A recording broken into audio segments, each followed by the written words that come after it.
Now, the chief agency looking into what happened on I-75 is the Federal Occupational Safety and Health Administration, commonly called OSHA. Our regional OSHA office has a long history of stringent safety enforcement on big companies. Local 12's Rich Jaffe is in the newsroom now after talking with someone who knows all about that. Rich.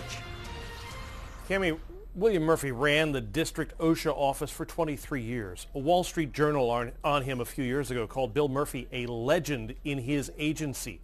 I knew him and trusted him for much of his tenure. Murphy retired in 2002, but I talked with him just this morning about this accident over satellite. As the regional OSHA chief for more than 2 decades, Bill Murphy knows catastrophe when he sees it. He saw it this morning on I-75. We sent him the pictures.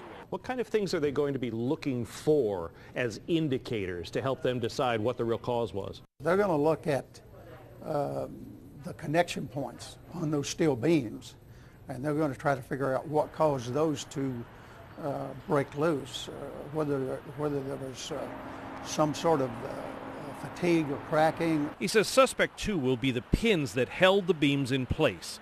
Cincinnati Police, Ohio DOT, OSHA, and the construction company itself, CINCINNATI, are all doing investigations. I always encourage companies and employers to conduct their own investigation, but I also, in a major incident like this, I encourage them to bring in someone from the outside to assist them with that investigation. I asked this well-respected safety expert if this could have been prevented. There's no doubt that this is something that's preventable, because part of the OSHA requirements are that you have to do an engineering survey, and you have to anticipate as a result of that survey of a potential collapse like this and how you're going to deal with it.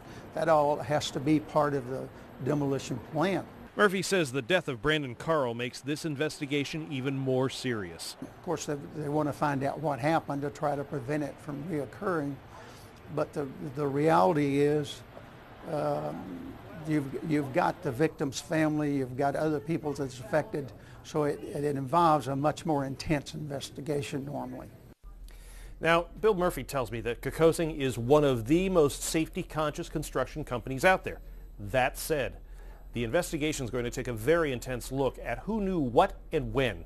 If there were concerns about this job and company management was aware of that, it could mean significant fines and penalties for CINCINNATI. Regardless, you can certainly expect a number of major lawsuits because this should not have happened. In the newsroom, Rich Jaffe, Local 12 News. Cammie? All right, Rich, thank you. Since retiring from OSHA, Bill Murphy is still closely involved with safety investigations all over the country. He spends much of the year here in Cincinnati working as a consultant for his company. It's called WM Murphy Safety Services. Stay with Local 12.